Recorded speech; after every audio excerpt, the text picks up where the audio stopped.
Welcome to Authentic Influence with host Anthony Chansamuth, the show where we get real and share the stories and struggles, strategies and tactics of successful influencers and entrepreneurs so that you too can take action to create the life and business that you choose.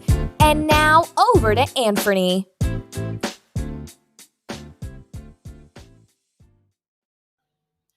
Welcome to Authentic Influence. It's Anthony Chansamuth here.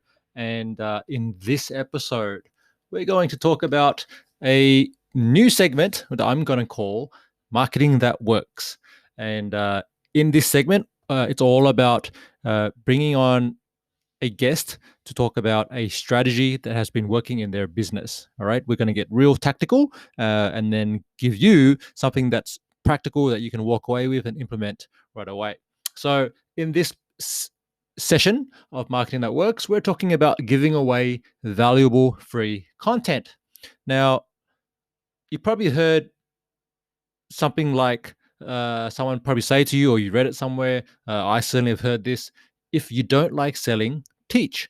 And this is a really good maxim and something that can work really well if you're someone who's just like me, who doesn't like the idea of the snake oil salesperson or the negative type of sales experience that you might have experienced at the car yard or whatever it may be, that pushy salesperson thing. So you don't want to be that person, but you're someone who's really good at explaining a concept or educating and just talking about what you know, right? Then teaching can be a really good strategy. And the next question that usually comes up when we're talking about using content and giving away valuable free content is, well, should I be giving away the farm, right? How much content should you be giving away for free? Okay. And to answer this, well, let's consider a situation that you may be familiar with. Say you were searching for an answer to a problem and you go to Google, you type it in, and you land on a blog post or a video. Okay. And then you're only given half the solution and then told to pay for the rest of the answer, or you need to click and opt into something to get the rest of the answer. Or maybe you're given a blog post or the video that you feel isn't really useful or practical at all. How does it make you feel about the person or company who's given you that experience? Not too good, right? Well, I recently had that very experience when I was searching for tips on how to do market research for a small business. And I came across a video that was literally titled "How to Do Market Research for Your Startup" from a person whose name I'd come across before. So I knew they had credibility in their industry. And furthermore, the video had 52,000 views on YouTube. So I thought, okay, this should be good. Now, it really wasn't. I watched the entire 5-minute video, and all they basically said in the video was that you need to outsource your market research to a university student or someone on Upwork. Okay. And that just made me feel like, what, the video is titled "How to Do Market Research," and the advice is to go and give it to someone else to do it for you. Now, I get, yes, that is a useful strategy, right? But the video is targeted at startups. So startups typically have challenges around funding and money. And so, and I even looked at the comments, and some of the comments on the video itself indicated that multiple people were not happy with the content in the video, right? One person said, basically, you just told us to pay someone to do the research for us. That's not, in brackets, in speech marks, how to conduct market research. Shaking my head. Someone else said, so bottom line, don't do it yourself. This video is useless. So you can see this is a typical or an example of someone indicating one thing, but really misleading in what they're presenting, right? So that's not how to give away valuable information using content, all right? Now, so what content should you actually be giving away? To answer this, I'm going to introduce you to my friend and fellow business owner, James Michael. He's had tremendous success with education-based marketing, so I wanted him to share what's been working in his business. So over to you, James. G'day there, folks. My name is James Michael, and I'm the founder and CEO of Justified Talent, and our website is justifiedtalent.com. We're a specialist recruiter. We help small business owners to recruit their very first sales professionals. And I'm going to give you a little bit of a backdrop to help contextualize then the advice that I'm going to give with you, that I'm going to share with you. And the backdrop is this. I started the business in January 2018. I had never, ever been an agency recruiter. So I'm not a career recruiter. So not only had I not been an agency recruiter, I had also never, ever sold anything. I owned 4 businesses previously. I had never, ever sold anything to the small business sector. So I'm starting absolutely from scratch. Yeah. So based on that, here's the number one marketing or sales strategy that has worked best for my business, and that is education, education, education. Today's buyer is savvy, they're smart, they're clued in, and more importantly than that, quite frankly, they are enabled. The internet and social media has given absolutely everybody, whether it's business to consumer or business to business, it's given each and every one of us the ability to do a whole heap of research on who you are, what you do, how you do it, your benefits, your features, your prices, how customers feel about you. It's all out there. It's all available, right? And nobody's interested in having a salesperson interrupt their day, call them out of the blue, cold calling, yuck, and try and pitch something at them. Instead, what they'll do is they'll research. They'll go online and they will educate themselves. And so the number one thing that's worked for me and for us has been educating the market. And so what does that really mean? What does that translate into? Well, what we've actually been doing, and I cottoned onto this in June of 2018, so 6 months into the business, I got onto LinkedIn. LinkedIn is my ideal platform. It doesn't work for everybody, but for me it's worked. I've got onto LinkedIn and I have shared absolutely everything that I know about how to effectively recruit salespeople, how to attract them, how to select them, how to recruit them, and then how to optimize them. I've shared absolutely everything that I know. Seriously, everything. How to write a good job ad. How to actually screen for what you're looking for, how to even know truly what you're looking for, not being blinded by cleverly written cover letters or pretty looking resumes.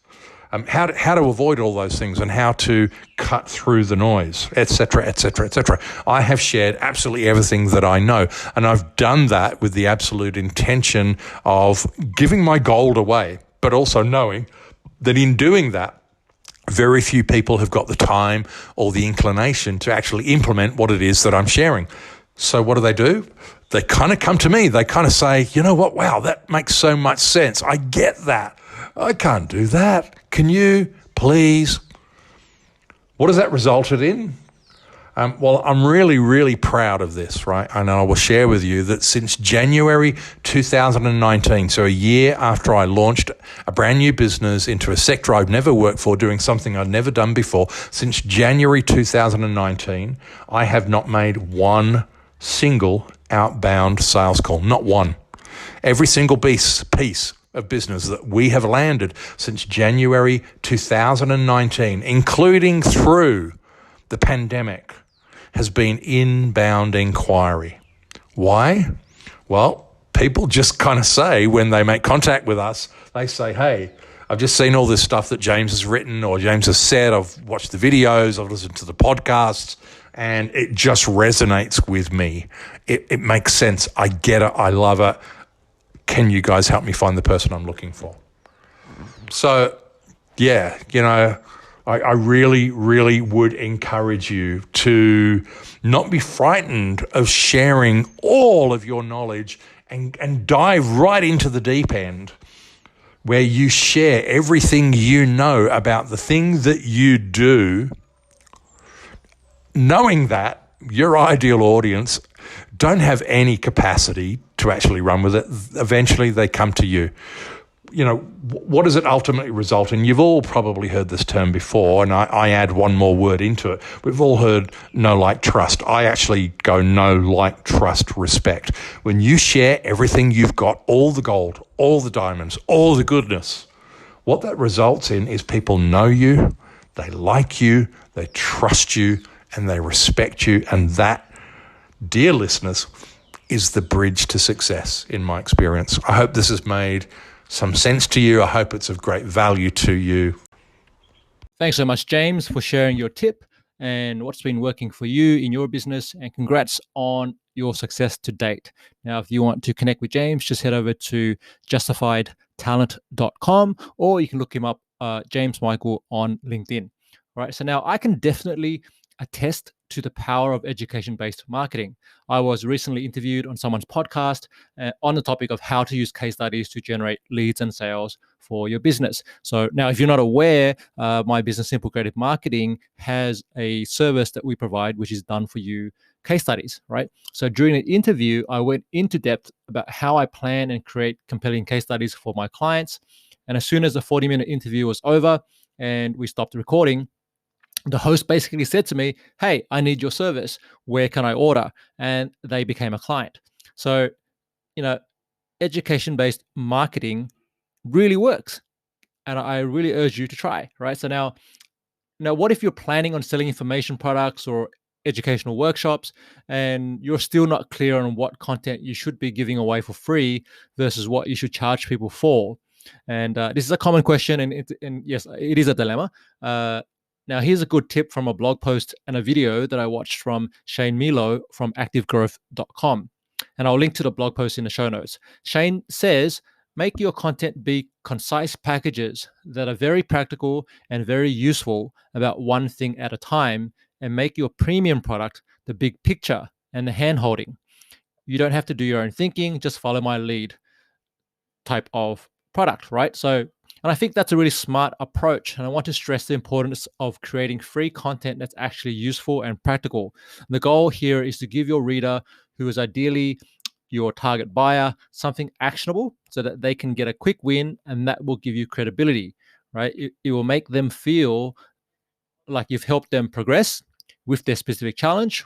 And it's natural then for them to want your help to move forward to the next step, or as Shane said, to give them the bigger picture and walk them from, where the current challenge is all the way to getting the, what it is they want, right? So the key to making all of this work, as James Michael said, is really creating great content consistently.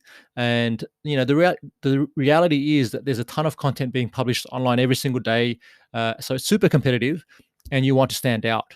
The good news is that very few content is actually great, right? And there are a lot of people hiding their stuff because they're worried about, there's a scarcity mindset going on, or they're worried that, people won't buy from them if they give away too much. But as James shared with his story, right, in many cases, a lot of people, your buyers, your ideal customers, are just too busy to go and implement themselves. So they want to know how it's done, but they might not necessarily want to go and do it themselves. So they'll essentially just ask you to do it for them, right? And I've definitely seen that work for my business as well. So now in a future episode, I will go into what makes content great. So make sure to subscribe and look out for future episodes. Thanks for tuning in today. And if you have a question that you want answered, submit your question to me at anchor.fm/authenticinfluence/message.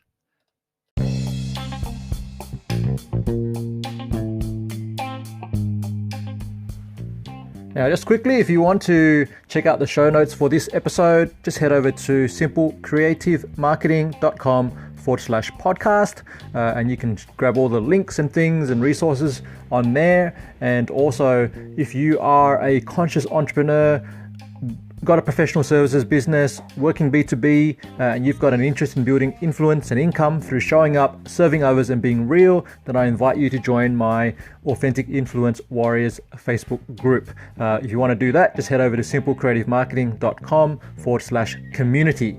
Okay, thanks for joining in, and I'll see you on the next episode.